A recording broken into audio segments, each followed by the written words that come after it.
doctor who fell into a coma explains what he experienced while he was in heaven.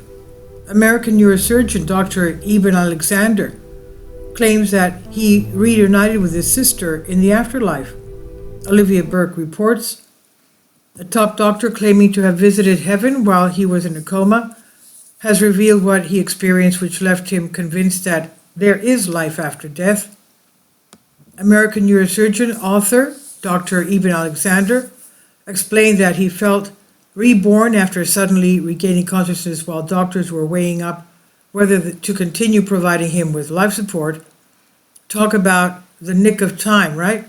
The medic's life changed forever in November 2008 when he woke up one morning with a searing headache while working at the Lynchburg General Hospital in Virginia.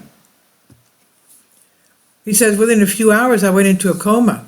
My neocortex, the part of my brain that handles all the thought processes making us human, had shut down completely, he explained.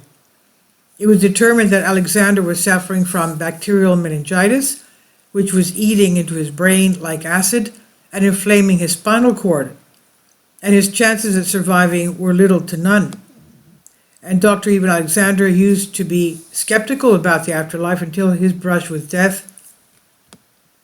The academic who taught brain science at Harvard Medical School was experiencing seizures, and doctors decided to place him into a medically induced coma to give his body a chance to recuperate, even though the prognosis did not look good.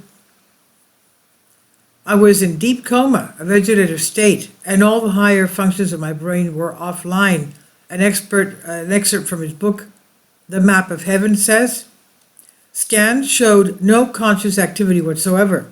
My brain was not malfunctioning, it was completely unplugged. But my inner self still existed, in defiance of all the known laws of science. Alexander admitted his line of work had made him skeptical about patients claiming they had experienced out-of-body experiences, angelic encounters, and hallucinations, as he believed it was the brain's way of coping with trauma. And then, in the most dramatic circumstances possible, he said, I discovered proof that I was gone, I was wrong.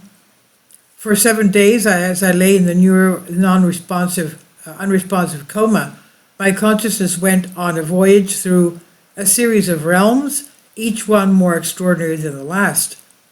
A journey beyond the physical world, and one that, until then, I would certainly have dismissed as impossible. And this is what he saw. Alexander explains that medical records for every minute of his coma show zero indication of any brain activity, which he believes proves that what he experienced was not just unfolding inside of his head. After slipping into the coma, he recalls feeling as though he was in a primitive primordial state that felt like being buried in earth, but he was aware this was not the world he was familiar with, as he sensed, heard, and saw other entities. Alexander described what he witnessed.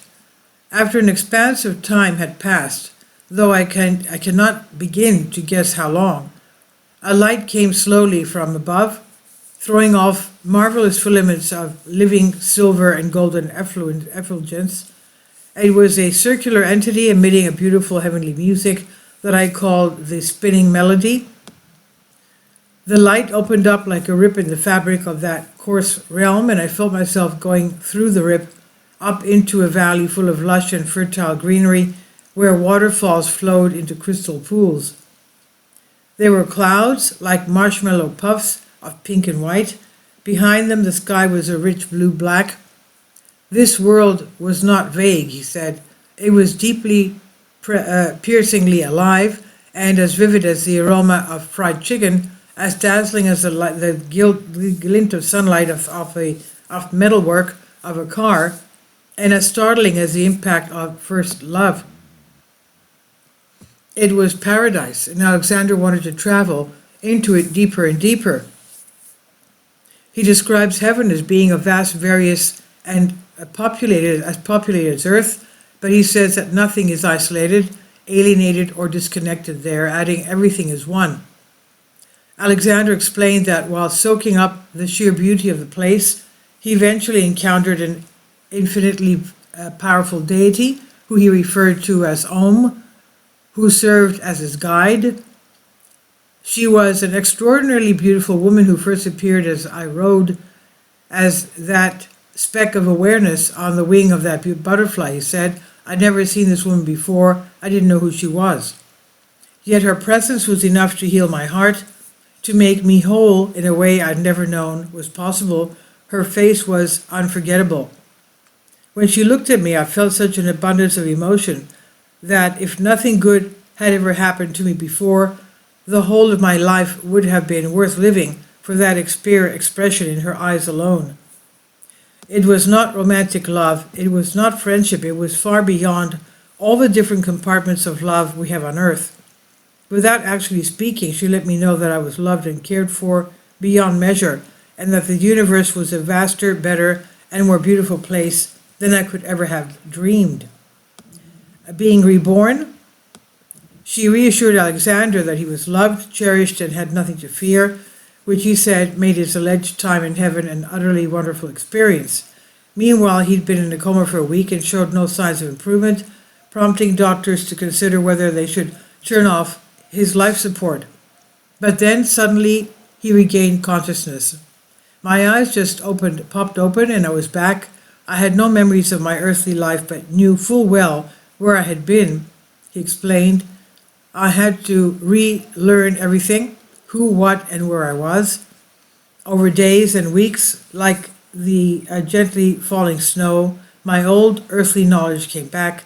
By 8 weeks, my prior knowledge of science, including the experiments and learning from more than 2 decades spent as a neurosurgeon, a surgeon in teaching hospitals, returned completely. That full recovery remains a miracle without any explanation from modern medicine. After his near-death experience, he felt like a different person due to the things he had experienced, and he found it especially difficult to get Om off his mind. But everything made sense when the doctor who was adopted as a child received a letter 4 months later. Alexander explained he remembered nothing of his birth family and grew up not knowing that he had a biological sister, Betsy, until he later went in search of his parents. But for Betsy it was too late. She had passed away, the medic said. This is the story of how I was reunited with her in heaven. One of his relatives, whom he had been in touch with, sent Alexander a photograph of his sister, which solidified his alleged afterlife experience. Betsy was the woman he had encountered.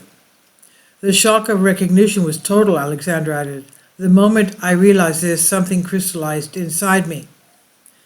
That photo was the confirmation that I needed. This was proof beyond reproach of the objective reality of my experience. From then on, I was back in the old earthly world I'd left behind before my coma struck, but as a genuine new person, I had been reborn, he said. Alexander went on to write 3 books, Proof of Heaven, The Map of Heaven, and Living in the Mindful Universe, about his experience after being left utterly convinced that the afterlife is, of course, real. And this is from Lad Bible by Olivia Burke. Please leave your comments and thank you for your support. My Patreon account, the daily posts are 5 videos daily, and they are totally different from what I have on my YouTube channel. Thank you so much for your support and that you find all my content so interesting. You'll find the Patreon account details in the description box below.